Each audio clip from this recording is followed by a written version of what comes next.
Welcome to Paddling Adventures Radio. I'm Sean Rowley, and with me is Derek Specht. Hello. How's it going, Derek? It's going good. I am remote tonight. You are, because the weather is garbage. It is. And, actually, I was really pushing it earlier. I had to drop Stella off at gymnastics. I have a really good set of winter tires. I had no problem, but, oh, my goodness, there's a lot of people around me. It's like, what is wrong with you? Today, coming home seemed to be blinker on and move automatically. No looking, just put your blinker on and change lanes. Oh, good luck, everybody. I'm changing lanes. Mm-hmm. Yeah. So it was a good idea. I have a mode on my new truck for slippery weather. Nice. Mm-hmm.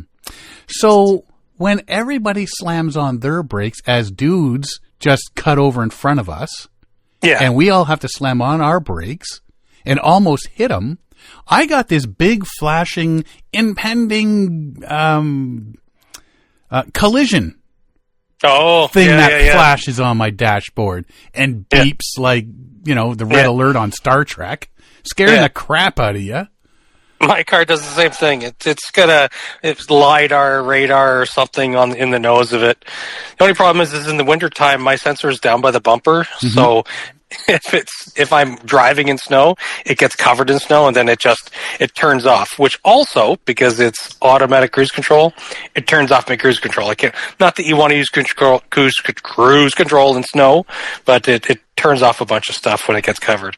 So that's probably what you got. You got one of those little sensors in the bumper. Oh, definitely. Mm-hmm.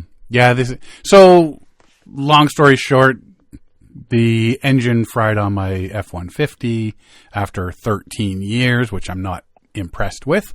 So we went car shopping and picked up a new Ford F-150 in all black. Good news being, all my snow tires, roof racks, the whole meal deal, all fit the new truck. Nice. So I don't have to pay all that extra money for all of that, which is really sweet. Yeah. Trucks today are, somebody asked me, what model did you get? And I said, the excessive bells and whistles model. Oh, yeah. Because even the base models, they got so much stuff. I want to know why I can't look at my cell phone while driving, but I can sit here and play around on my 12-inch TV that's stuck in the middle of my dash. Yeah, exactly. And with my concern with all that fancy stuff is that it's just fancy stuff that's going to break. Yeah.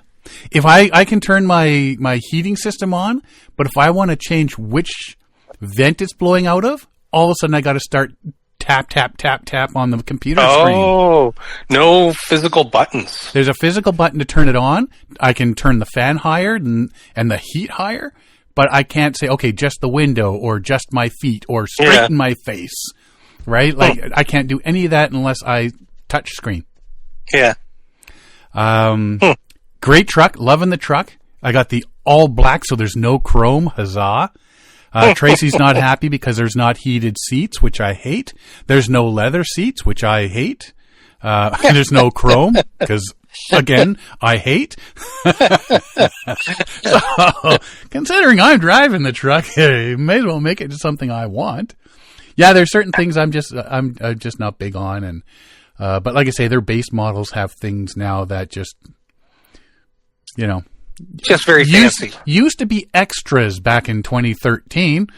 Yeah. When I bought my last truck, but now they're base model stuff, and it's all these little its and bits, but there's the modes, and like my dashboard's all digital, and like there's this animation that happens with everything. I turn it on, there's this animation. I switch modes, and there's all these animations of trucks spinning and trucks with trailers and trucks sliding and all this.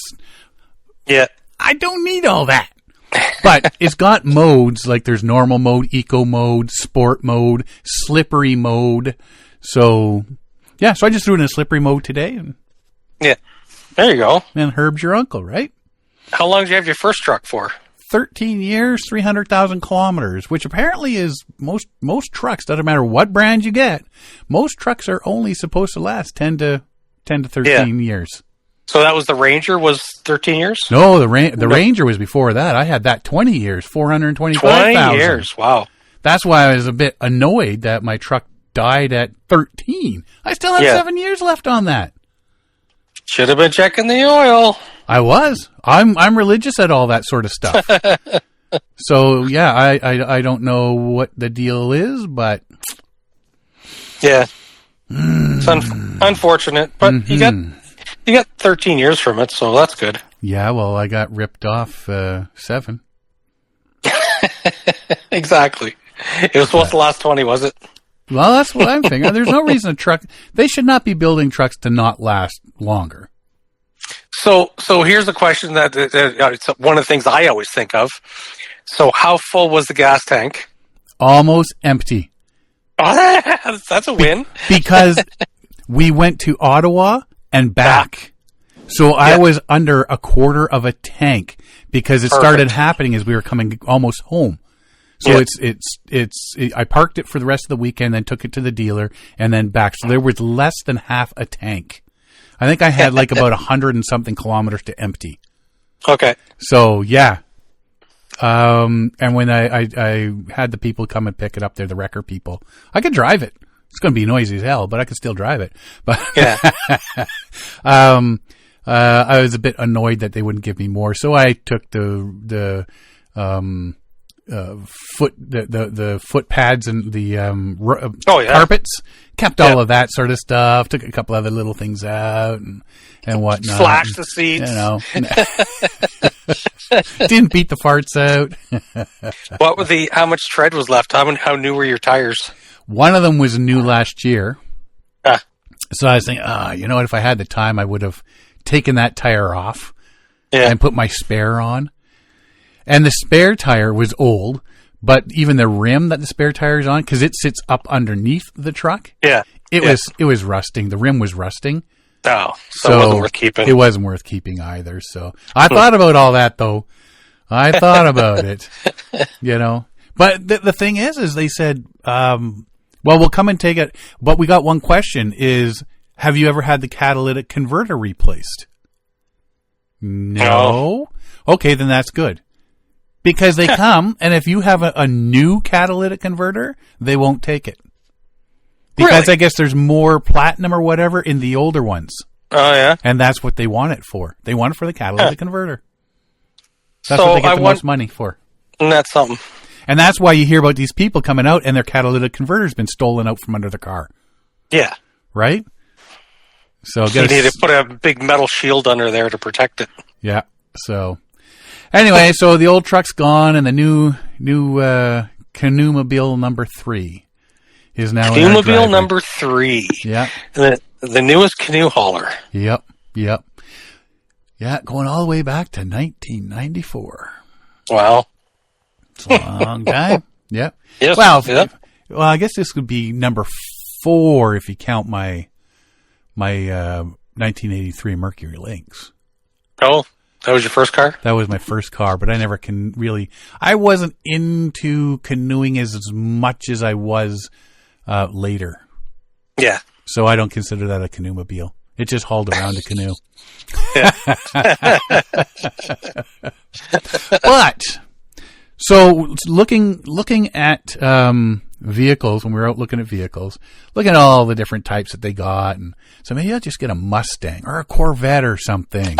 That'd be awesome. Yeah. Put a canoe on the roof of that. Do you remember you and I, when we were going to check out Novacraft canoes, saw like there was Broncos everywhere, the Ford Broncos. Yes. And we were making fun. So I was in the two vehicles. There was the Ford Raptor and the Ford Trimmer. Big pickup trucks, big raised, beautiful trucks. If I could own one of those, if I was rich, I would, but I'm not, so I don't. But in the showroom, they had a Ford Bronco Sport. And at the front, just in front of the front doors, there's these little metal things that you can pull out from the side. It just, like they flip up. Okay. Tie downs. Oh. So there's these metal loops that flip So it's out. built right in. Built right into the front fenders. That's smart. That's handy. So if you put your canoe or a paddle board or a kayak or something on top, your front tie downs come straight down to those. Huh. Like, I don't know who was using their Smarticle particles that day. That's brilliant. That's a good idea. Because, like, I always hated when some of my older vehicles, I would strap it down to the underneath the front bumper, and so you get all the rub marks from the straps on your hood. Yeah. And then so I discovered these the canoe tie downs that, like, they have the round handle that goes under your hood, but I didn't like that, so I actually just I got them, cut them up, and melted holes, and I bolted it right to the chassis, right near the front shock. So they just flip under the bumper, but they're mounted right to the chassis. And so that's what I use now. It's like a canvas strap that sticks out from under the hood. But those little flip-out things on the, what is it? It's the Bronco? Bronco Sport, yeah. So is it only on the front, or do you get them on the back, or is there a Just on tie the down front. on the... Yeah? Yeah, well, I guess the back you would tie it right down to the bumper, right? Yeah, or the trailer hitch or something, yeah. But these come to the side, so they're not directly in your way. Yeah, out of your window. Yeah. Huh. But That's that does me brilliant. think, how come you don't put these on other vehicles? I know, right? That'd be a good idea. Like, I could use a set of those on my pickup truck. Exactly. You know, you figure these are these bigger trucks that are going to be hauling some of these, you know, things hauling on loads. the roof. Yeah, yeah. So, yeah, their features are part of the Bronco's Adventure Ready design. Okay. So it's not on all of them. It's just No. on the specific models. Yeah. So it allows you to secure bulky gear, kayaks, lumber, camping equipment externally, right? Neat. But yeah, I wish my pickup trucks had that. Yeah. Now, on the Bronco, it says, I think it was a maximum 150 pounds on each one. But if you were tying down the front of a canoe or a kayak, and you've got the belly straps too, and the back, it's just extra to hold it down in case one of your belly straps breaks or something. Too, Exactly. right? It's the bow and stern line is just to stop it from going somewhere in an accident, or just from moving side to side in wind turbulence and stuff like that. So the front and the back are just to guide the watercraft from moving. It's the belly straps that do all the work.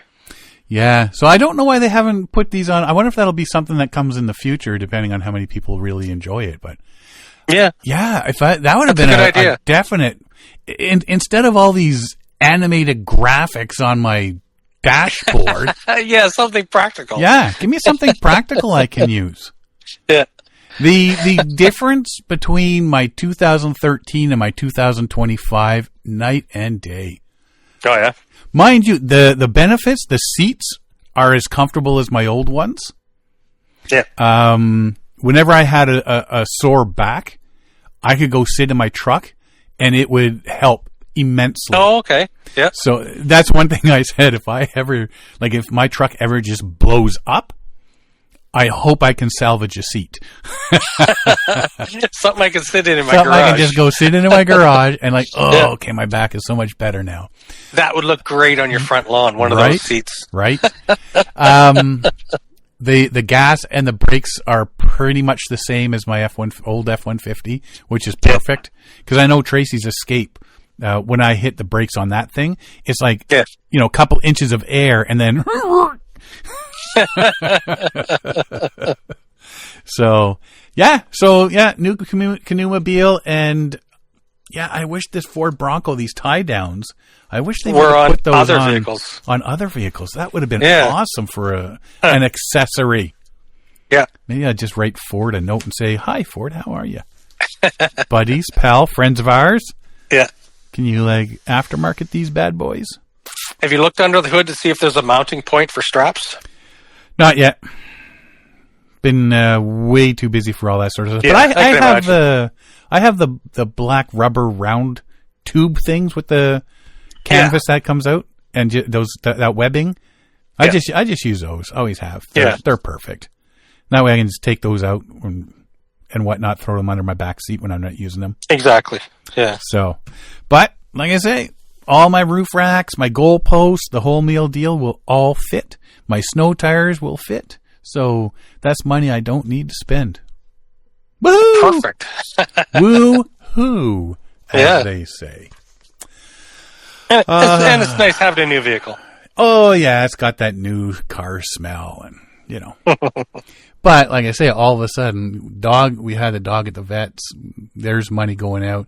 I bought this new canoe that, had I known, I'm glad I bought it when I did, because otherwise I wouldn't have. Yeah, wouldn't be in the question at this point. Yeah. Other things going on too. So it's been a very stressful 2 weeks here, and picking up the new truck there and going for a spin and in it and whatnot. It's just like, and then finding out I don't know. I was a mortgage renewal behind. I thought we had 7 years left on our mortgage, and we go in there and he goes, no, you only got 2. That's awesome. Happy day. Maybe our luck's about to change. Stop and buy a couple of lottery tickets at this point. I'm just waiting for the other foot to shoot a drop, and he's going to go, oh, sorry, no, you were right, 7. At which point I will go to the bank and punch him in the face. Yeah. So it's been really stressful around here. So yeah, we got the new truck now. That'll at least, and that's what they're saying. Well, why didn't you get something else? Because there's places we go. You need that capability. You need that 4-wheel, that high truck clearance. Because when we go backcountry, some of these logging roads and stuff like in Temagami and stuff to these, some of these paddling spots, like, a lower car, you are just asking for trouble. Mm-hmm. Absolutely. Like if you're not careful, well, we know somebody that ripped out an oil pan, and that's way back in the woods. Yeah. Where internet reception, phone reception is extremely spotty. And good luck. And yeah, it's not like a main highway where there's people coming along any minute. So that gives us peace of mind to do that as well. Everything we do revolves around having a city vehicle like Tracy's and a truck for those outdoorsy. And that's why I was talking to my boss and said, I don't know how I fell into the trap that I actually would rely on having a truck. Like how everything we do. Well, even when we go winter camping now, we bought the bigger tent and everything like that. Yep. And I got my floor. I got the wooden floor that fits in the back of the truck. Yep. And it's like, you need space. Everything revolves around the bed of that truck. So, 'tis life, as they say. Yes. Yeah. Yeah.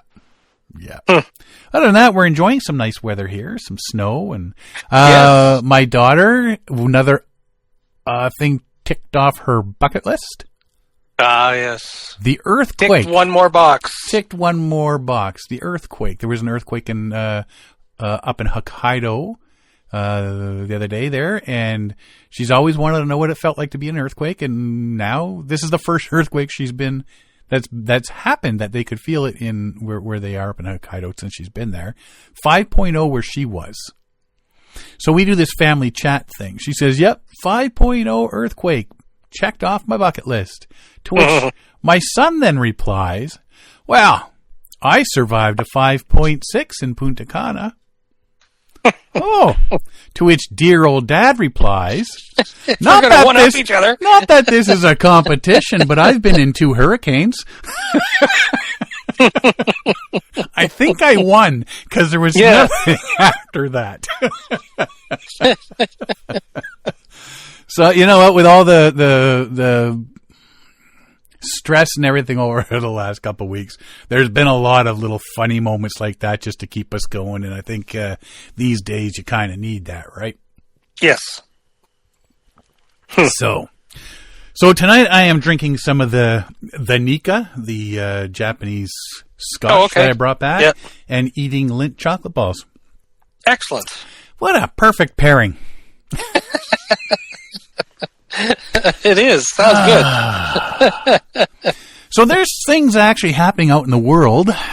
this week, believe it or not. A few things anyway. Like I say, it's been an extremely busy week here, so haven't been out for a paddle in a couple of weeks. My dry suit staring at me like, you don't love me anymore. But have no fear, dry suit.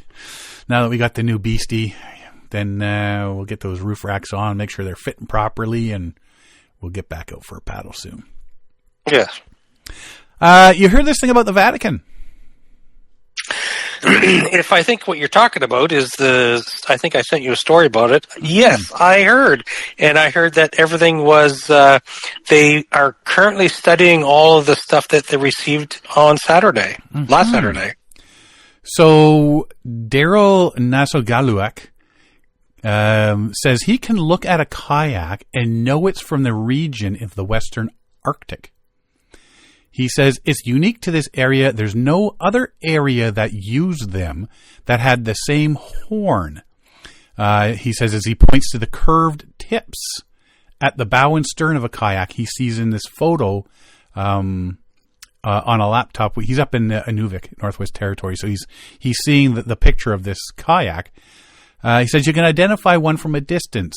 When you saw people coming and you saw the kayak, you could tell it was the Inuit.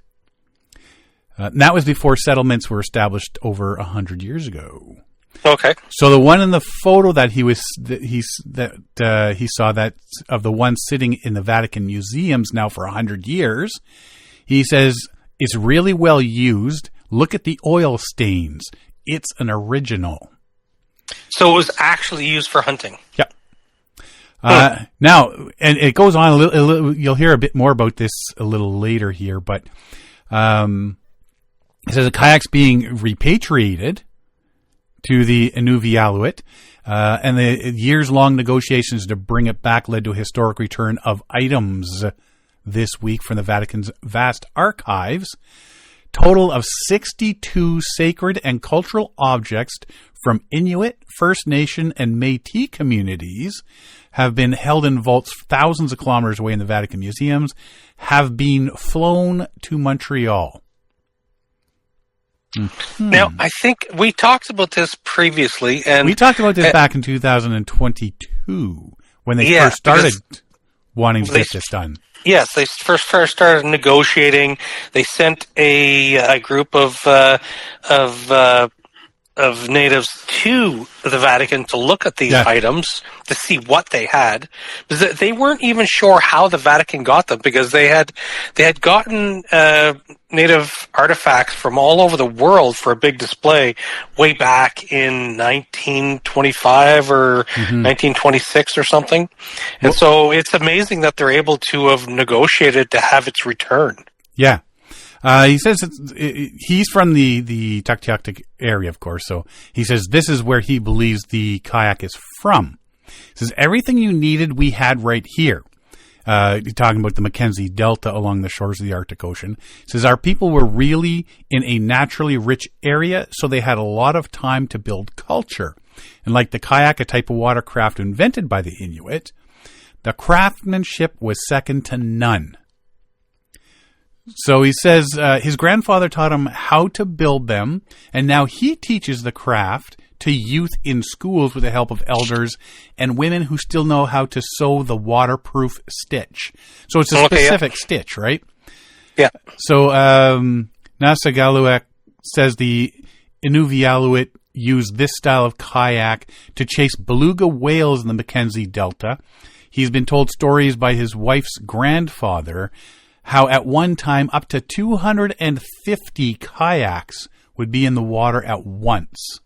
That's incredible. Before a pandemic that killed many of the Inuvialuit. So, did he give an average? Did he say what year? Nope. His wife's grandfather. So that picture your grandfather-in-law.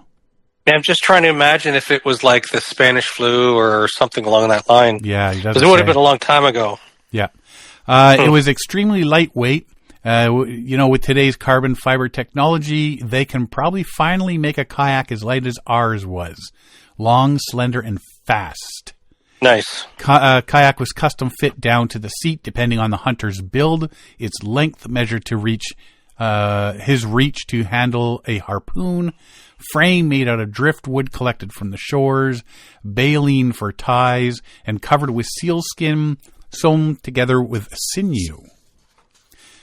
Inuvialuit Regional Corporation, the IRC, says there's only a handful of original Inuvialuit kayaks that have survived this long. Others are sitting in museums around the world, but this one became a mission for the IRC to get back. It's part of our history, our culture, and what it means to be Inuvialuit, says Dwayne Smith, IRC Chair and Chief Executive Officer. And he's been leading the efforts from Inuvik on behalf of the Inuvialuit.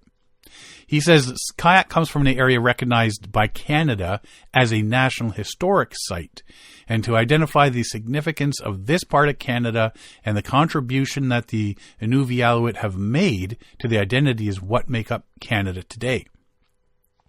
They've been working with the federal government, the Canadian Council of Catholic Bishops, and the Inuit Tapirit Kanatami or ITK, and the National Inuit Organization. ITK says negotiations between Inuit and Vatican to repatriate the kayak began in 2022. That's when we had first heard about it and talked about it. Yes. Just before the historic visit to Rome by Indigenous delegates from Canada. They met Pope Francis, joined a private tour of the Vatican Museum where they saw the kayak on display. And Smith says getting the kayak back from the Vatican shows they understand past wrongdoings in their approach to indigenous cultures in the past. The IRC's work to bring kayak home grew into something much bigger. Initially, the negotiation was specifically for the kayak, just the kayak. We want that kayak back. When the Vatican agreed, the Holy See also wanted to include 60 other cultural objects from Inuit and First Nation origins, and the CCCB insisted a cultural object from Métis origin must be included, and that would include all three groups. Partnership grew to include the Assembly of First Nations and Métis National Council, and in November, the Vatican, along with the CCCB, released a joint statement stating that Pope desires that this gift represent a concrete sign of dialogue, respect, and fraternity.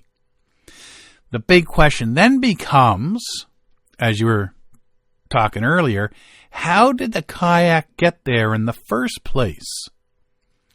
1925, Roman Catholic missionaries sent it to the Vatican, along with approximately 100,000 cultural items from around the world, for an exhibition they say was a way to show the church was open to all cultures and to show what daily life was like for Indigenous people in Canada where the missionaries lived. But it's not clear if they were sent as gifts or stolen. Smith says because the kayak's main purpose was to harvest beluga whales, he can't see this kayak being given away. Yeah, it's a tool. Right? We couldn't give it up. To give away your most valuable tool during the most crucial time would not allow you to harvest your beluga to feed your family and community throughout the cold winter. So that's the whole thing right there is, wait a minute, you sent this as a gift, but it wasn't a gift. Yeah. Right? Did somebody just grab it off the beach? Well, that's what you don't know, right? Yeah. I mean, if you read the histories of how things went, you can imagine that it wasn't necessarily, a mutual agreement to send that, shall we say. No, the churches weren't known to be all that honorable back in the day. Mm-hmm. Smith continues, says, our tradition was if a person passed away, the male especially, they would be buried with all their tools so that they can use it in their next life. So the kayak, the harpoon, the bow and arrow would all be placed on the ground above them. Oh, okay, yeah. So that might have been one of the ways the kayak was obtained. Probably other artifacts. So who's to say?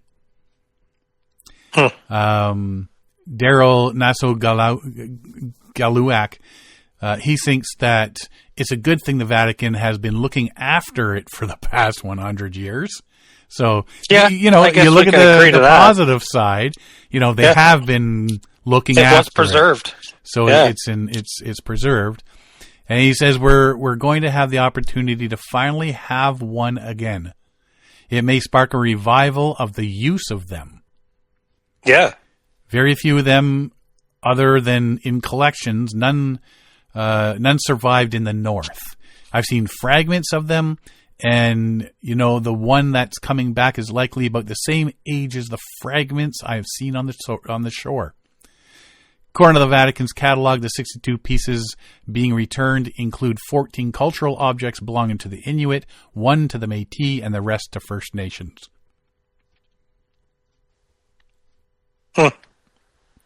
That's awesome. Mm-hmm. The Métis it was noted that there was nothing being sent back for the Métis, and there was some disappointment there, and that's why somebody stood up and said, "Hey, you know what? You might want to include something." And now, the Métis now hope to develop their own relationship with the Vatican and bring back more pieces. I say a lot of heavy lifting involved filling out permits from every point the precious cargo will travel through on its journey home. So you got to have all that, right? Yes. Earlier in the week, they left the Vatican for Frankfurt by truck. Flight donated by Air Canada then flew all the items to Montreal. And representatives from the IRC and the Assembly of First Nations traveling with the cultural objects. They traveled with them back to Canada. And they'll go to the Canadian Museum of History in Gatineau for examination, which I got to think maybe at some point they might get put on display, which would be cool to go see. That would be very neat. Mm-hmm. Yes. Yeah. It says where Inuit, First Nations, Métis leaders will get their first look at the cultural objects and decide on their final destination. So, yeah, like I say, before they split them up and send them elsewhere, it'd be nice if they had a big display of that stuff. Kayaks, it's not heading home just yet. There's no facility in the Inuit region, so for now, it will stay at the Canadian Museum of History. We want to make sure it's preserved to the extent that it should be, so that it is not further damaged. Now, if I'm not mistaken, I think there was a little bit of damage to it. I saw pictures of it, and there was some damage and cracking. Yeah, but you know what? If it sits for 100 years, you got to expect that there's going to be some degradation, right? Mm-hmm. So now, if it's going to be at there's no facility for them to put it in, so they'll keep it at the Canadian Museum of History. So that's an opportunity right now. I got to get the kids up there to take a look at this. This will be neat to see. If they have it on display. You would hope they're going to do that. You know what? This is significant enough cultural items that they may create an entire display of it, because there's going to be enough pieces to display, right? So I don't know how long it takes them to plan, layout, and construct a facility or a display for it, but it shouldn't take that long. Yeah. They're excited for this time in Inuit history. He says, we need the proper facility that can house it. It's been gone 100 years and can't wait to see it. Yeah. So big deal. It's a big deal. It really is. It is. Yeah. So like I say, if we'll do a day trip, man. If they do at the Canadian Museum of History, if they put out a display with all this stuff, we'll go check it out. Yeah, I want to go see it. Yeah. I mean, that's the thing about this. We talk about this since 2022 when they first started doing going over to see stuff and, being able to actually finally see for our own eyes, not just in pictures. That's pretty cool. Mm-hmm. So we'll keep an eye on that and see what happens. Absolutely. I'll keep an ear to the ground. Right? Do you remember 2 years ago when I paddled 12 months of the year? Was that long ago? It was... Well, it wasn't last year, so it would have been the year before. 2024. Well, it was sort of into 2024 last year. Or sorry, 2023. Oh, was it? Yeah. Oh. Into the early part of 2024. So you did 12 months where you paddle at least once every month. Yeah. Yeah, it was like early spring 2023 to early spring 2024. Okay. Right? And I thought 12 months a year, that's awesome. That's fantastic. Woohoo! And then I've done it for 24 months now. Oh, well, look at you. One up me. There doesn't seem to be anything that can keep Art and Linda Allier off the water. With their most recent paddling expedition earlier this week, the Cambridge couple, Cambridge, Ontario here, has now canoed at least once a month for 251 straight months. Okay, that's a long time. That's just shy of 21 years. So, not only did they one-up me, they beat the proverbial snot out of me. 21 years of doing that. That's amazing. 251 straight months. All started when the pair began paddling during vacations in the southern United States. Then they discovered and joined the Ancient Mariners Canoe Club, a local group of residents 55 years of age and older, who share a love of canoeing, hiking, cross-country skiing, and environmental awareness. A couple years after we joined, the man who founded the club died, Linda says. Right after he died in January, there was a beautiful day, and a few of us decided to paddle down the river in his memory. After that, we started thinking every year before we paddled every month except January.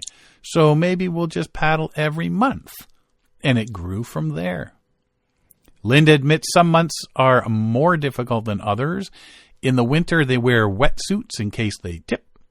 Every January 1st, Art, Linda, and a group of friends go down the river to check the month off their calendar. One January, the river was frozen over.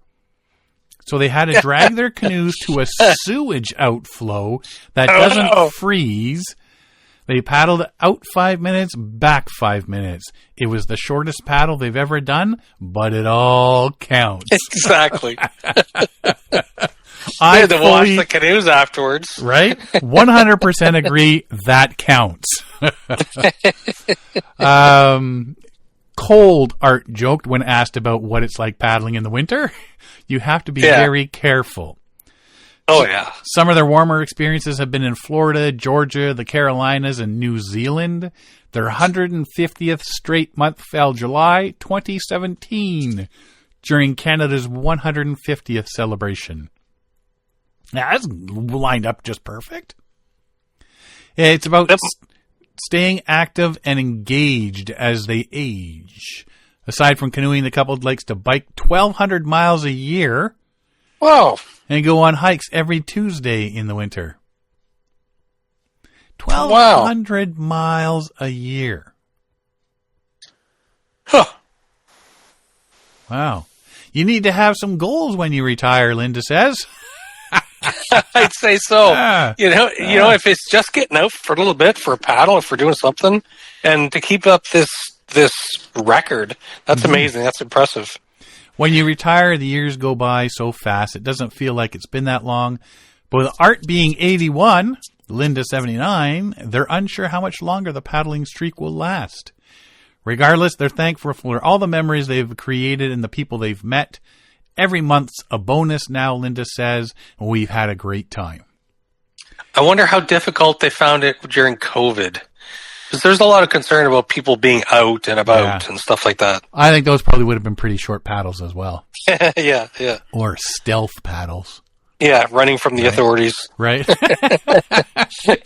75 years of age running from the coppers. You're not going to get me, copper! Oh, rebels. Yeah. That's cool. That's awesome, though. That's amazing. 251 months.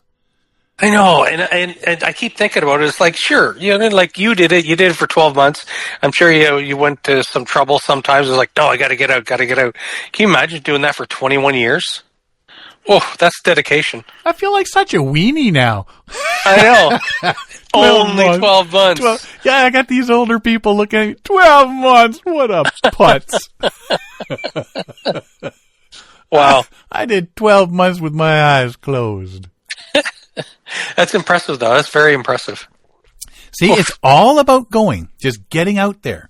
Once you get out there and you get into the swing of it, and you sort of got that mindset, oh, gotta do it, then you start doing it. Yeah. And I'm sure there's times where they said, you know what, yeah, this is enough of this. Well, let's just go do it anyway. We're here now. Yeah. Right? We've been doing it for so long, we have to. Right. And I guess at that point, when you get a winning streak that long, it's like, well, no, we can't just not do it. Right. As we know, recording, like we know, between the two of us, we know from recording, we record every week. I think once in our, 512 episodes. I think there was one episode where we had a pre-recorded something from a coffee tasting or something that we put in. Yep. Just because there's 1 week in the whole time that we couldn't do it. Yep. And we covered over that, so. Yeah, and we covered it. Yeah. Yeah. But there's a couple times you sit there and you're thinking, have we done enough of these? I think about that every week. Right? Let me grab a beer, talk about paddling, and wonder if we've done enough of these. Yes, exactly. And while we're talking about paddling, might as well just record it. Yeah. Well, I hope that goes on for quite a long time. It's quite the streak. It's amazing. Yeah. Keep it going. Mm-hmm. Oof. Let's see. Halloween's done, so the witches on stand-up paddle boards are done. The pumpkin paddling is done. Was there anything in November? Thanksgiving. So the turkeys are done. And Christmas is coming now, so who should appear but Santa Claus and 8 tiny reindeer. Yeah. So keep your eyes out for Santa Claus coming out on, paddling. There's always the get-togethers where the Christmas paddles, the Santa Claus paddles. Everybody dresses up Christmassy and goes out on the water. More in the southern states and such where there's, no hard water season. Yes, not so much up here. It's a bit... I mean, we could do it if we got ourselves some reindeer and just hooked up a canoe to the back. We could do it. But, do you want to risk the reindeer on the lake? No, I don't think so. Have you ever seen a reindeer run? They run goofy. Really weird. Like their feet go out to the side. Like their feet do a clockwise rotation sort of thing. It's like they can't bend their knees. Yeah. If they ran on 2 legs, they would look like a tauntaun from Star Wars Empire Strikes Back. That's all I'm saying. And if you don't know what that is, Google it. Because we're nerds. All the youngins out there that don't know what a tauntaun is. What's a tauntaun? What's a Star Wars? Yeah. It's a video game. Yeah. Well, Santa Claus in Hawaii.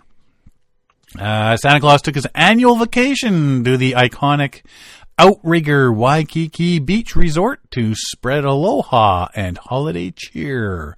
Traded his sleigh for an outrigger canoe and paddled and surfed his way to shore on Saturday, December 6th. This year marks 20 years. No. He's been doing this for 20 years. Wow. Does he have a red Speedo? I did not look. The Santa Claus I saw had a Santa Claus suit. What he was wearing underneath is his own business. We don't judge on the show, Derek. We are not Judgy McJudgersons. No. But isn't that something? Like, he's been doing this for 20 years. 20 years, yeah. Locals and visitors welcomed Santa to Waikiki, kicking off his Hawaiian getaway with an exciting meet and greet, photo opportunities, and a chance to secure their spot on the nice list. Oh. Annual event is a beloved tradition for many, including Santa, who gets to kick back, relax, and enjoy the views and Hawaiian sun before his busy season.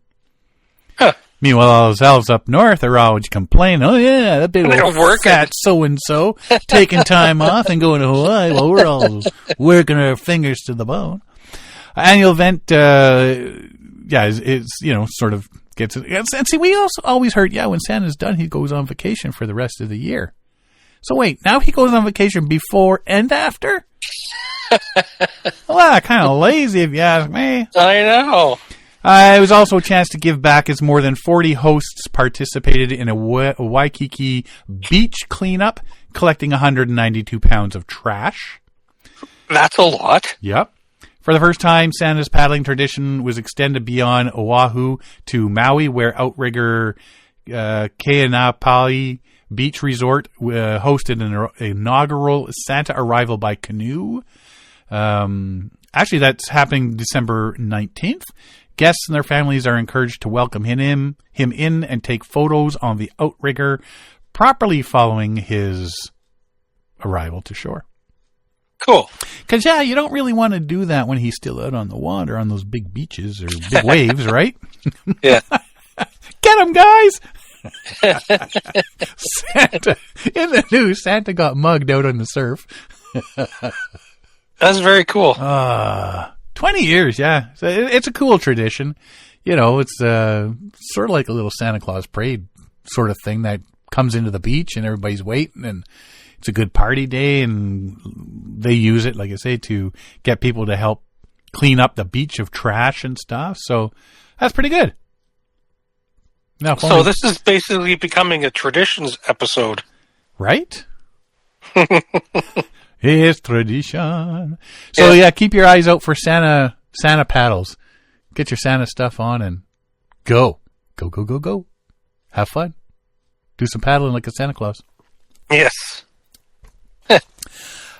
Speaking of paddling, the main man, Kevin Callan himself, little clip on his social media sites, being Instagram, Facebook, and what have you.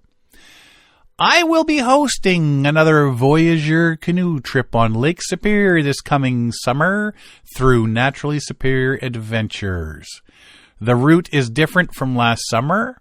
It will be from Lake Superior Park along the rugged coast, where we will camp on some of Lake Superior's best beaches and visit pictographs and other indigenous spiritual sites like Devil's Warehouse Island and Nanabush Rock.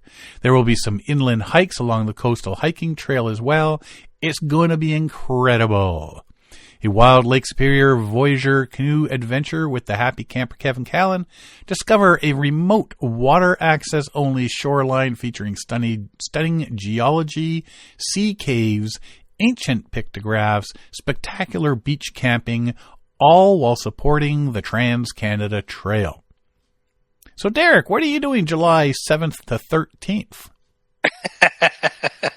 Well, see, I think we had discussed this previously.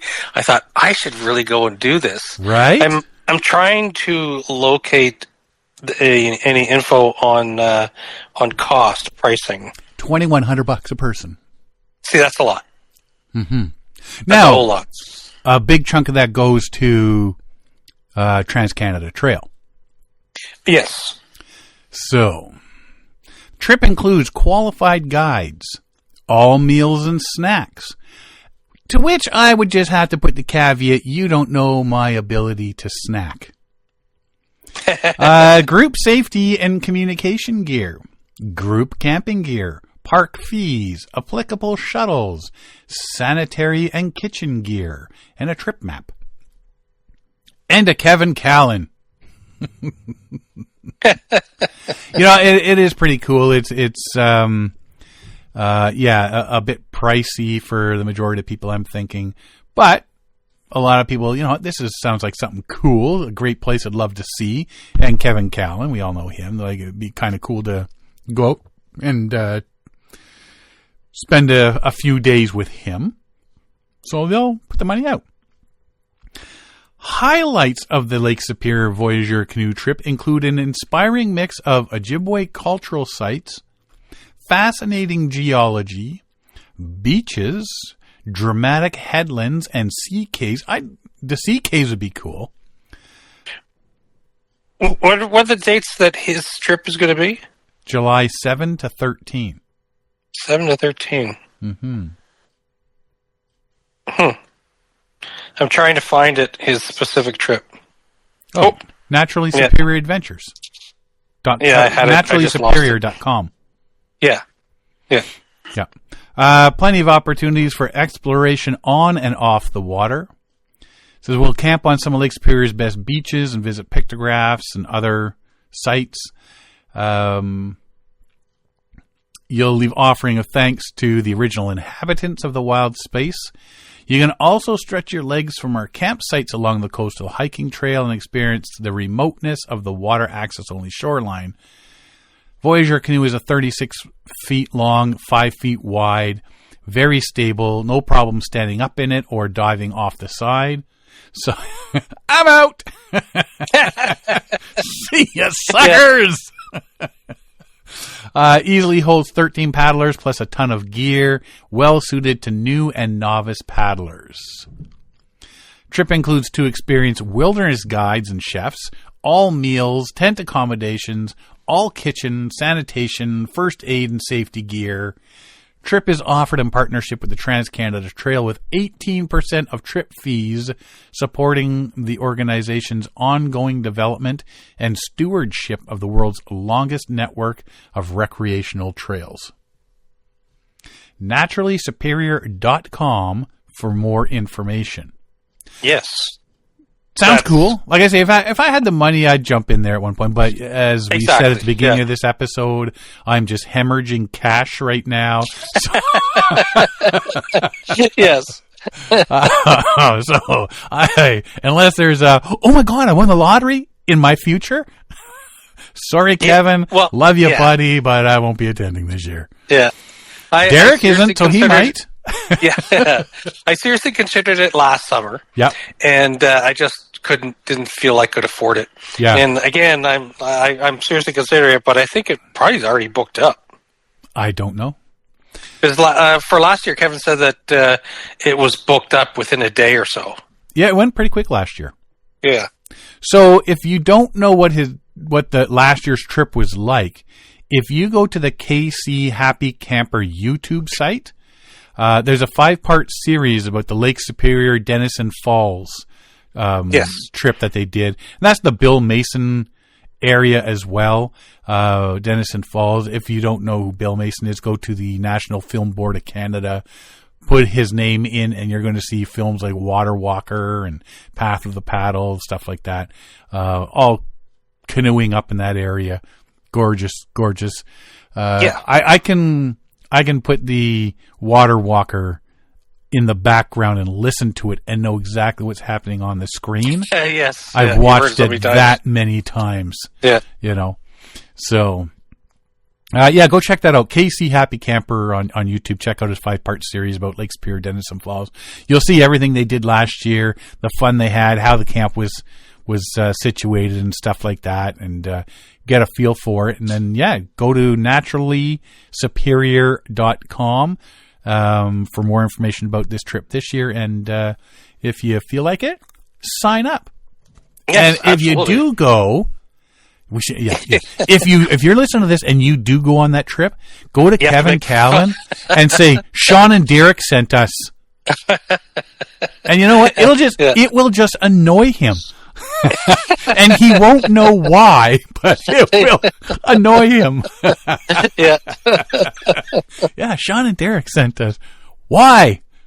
I don't know. They just said to let you know. And he's going, what? Why did you send these people? Not telling you, Kevin. Not going to tell you. So that'll be good. As much as I like to go on one of those trips there, like I say, my wife has this thing about vehicles and roof over her head and bills being paid and stuff. Right now, what are you going to do? It's all good time. Exactly. So maybe next year. Because I think if it sells out fast 2 years in a row, they're going to do it a third year.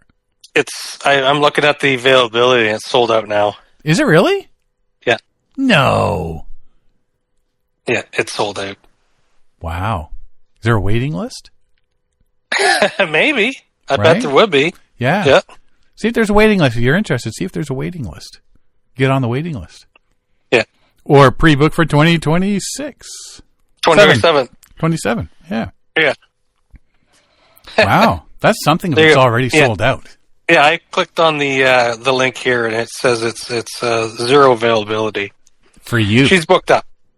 For me. Yeah. They They flagged your IP, buddy. Okay, as Sean or Derek try to join this trip, flash this signal. Yeah. Sorry, guys, all sold out. Love to have you, but no. Yeah. Just no. There's a blackout on my IP address. You've been blacklisted for Kevin Callan trips. Oh, Kevin, what has he done to you? Could you imagine if we showed up on one of his trips? Oh, be a hoot. Oh, yeah, that'd be fun. He wouldn't know what to do. Yeah. At some point, he's paddling away without us. We're floating in the water. Right? Come on, paddle faster. I'm trying to water ski. Good times. That's like all I've got this week. Yeah, I don't have anything to add this week, but next week I want to talk about something that's interesting that's coming down the pipe. Uh-oh. I just don't know enough about it. Uh-oh. Any hints? Christmas? Christmas is coming? It'd be satellite communications. Satellite communications. Mm-hmm. Involving phones and other things? That is correct. I know a little bit about it now. I read a couple articles on it today. So Rogers did a trial this summer, and they had over 1 million users trialing the system and how it worked, and it worked quite well. They are, I think, falling on the tail of, is it Verizon in the States? Whoever it is, they were about a month or 6 weeks ahead of Rogers in the trials, and so it's been very successful, and you can now sign up for a package where you can have coverage right up to, it's right up to about Churchill, Manitoba, or along that latitude, and so it's right now, if you, whatever package you get, like if you get there's 4 tiers of Rogers. If you get in anything in the top 2 tiers, like the third tier is 12 months free satellite communications through Rogers as an introductory offer. And if you get the top tier, which is like $80 a month, you get 2 years of free satellite communications through Rogers. So they trialed it. It's working. The only thing that I don't know is, does it work for both Android and iPhone? Because I know that iPhone does have capability for satellite communications, but I don't know if Android has that. And that's the one piece of information that I'm missing that I was trying to figure out. And I was going through their website. They don't seem to specify a specific type of phone that can be used. So it kind of leads me to believe that any phone on their network will work. So I thought that was quite neat. So there's a lot of, and that works. I've been in my neighborhood where I currently live. I have to go on Wi-Fi communications because I don't have good cell signal here because, they're going to be building a new tower sometime in the next 8 months or so. But I don't have good cell coverage here, so I always have to be on Wi-Fi on my home phone. Right. Or my cell phone. So anyway, so Rogers is like, you can be up in Hudson Bay and or James Bay or anywhere's up north, and like there's one of the women that they interviewed about it, she has family in northern Manitoba, and she had very clear coverage up in areas where she normally doesn't have cell coverage on these back roads and stuff out in remote areas. So you don't have to go rent yourself a satellite phone. No, you can use your current phone if you're on the Rogers network, and you can have satellite communications, texting, phone calls, and so on. So you're going to talk about this next week? Well, I hinted at it. But like I said, the only piece of information that I wanted to look deeper into was does it work on iPhone and Android? Right. Google Pixel and whatever, right? Depends what phones you have. But I couldn't see any restrictions. I didn't see any notice of restrictions on the on phone types. So we're getting closer and closer to the Starfleet comm badges. I know. Right? They did say that nothing north of the latitude of about Tuktoyaktuk and Churchill, Manitoba, that's poor coverage up there, but Roger said that they plan on having a satellite that'll cover that area within the next 2 years. So, well, good thing I'm not planning to go up there for at least 2 years. Arctic, no way. Can't talk on the phone, forget it. But that's impressive. I thought that was really impressive that you'll have cell phone access in anywhere, pretty much anywhere in Canada. That's cool. So, yeah. I mean, remember, just because you have the coverage doesn't mean you have to be on your phone all the time. True, but in an emergency, if you're stuck out and need help. From an emergency point of view, this is awesome. Which is what iPhone can currently do all on its own. They have that emergency service available that with iPhone, but now Roger's going to be able to carry it. It'll be the first carrier in Canada that can do it. Perfect. Interesting, eh? Yeah. Find out if it goes on everything or not. Yeah, I will come next week. We'll talk about that because it's if you are up north somewheres, if you're on a remote canoe trip, it's another opportunity for if you cannot self-rescue, then you can call in help and say, "Listen, this is the situation. I'm doing okay right now, but I'm working my way into an area where I can save myself or whatever." Or, "Hey, something's gone wrong and I've broken a leg or something." Right? Yeah. So a lot of people have these satellite communication devices, right? So I have the Zaleo, and other people have other devices, and so this is another tool that you can have in your tool belt if you come across some sort of calamity, if like a hurricane tornado on your camping trip. Right. Mm-hmm. Perfect. Absolutely perfect. Yeah. All right. Find out. It's also a battery issue, but you know what? When I have my phone out there, it's just emergency use anyways. Like I make notes of the trip on my phone and take pictures. That's usually what I use the phone for. But now I can call for help. That's what I like to use mine for. Just pictures and the journal thingy.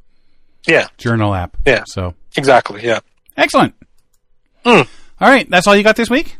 That's it. That's all I got. Oh, I did do a brisket on the smoker. Oh. A 22-pound brisket. And if I had been there this week, I would have had some? Yep. Sucks to be you. Yeah. But I will say, 22 pounds is on the verge of needing two people to do it. It was huge. It was good. I'll just say that. Right on. Alrighty. If you want to find out more about us, you can find us at paddlingadventuresradio.com. We're on Facebook, Instagram, and YouTube. Or you can download and stream all our episodes on iTunes, Apple Podcasts, Spotify, Podbean, iHeartRadio, Amazon Music, Player FM, and all your favorite podcast downloading sites. Or just go to the episode page at paddlingadventuresradio.com and you can stream and download all our episodes there. If you enjoy the podcast, please share it with friends, family, and fellow paddlers. I want to thank everybody for listening this week. I'm Sean Rowley. And I'm Derek Sprest. We'll see you next time.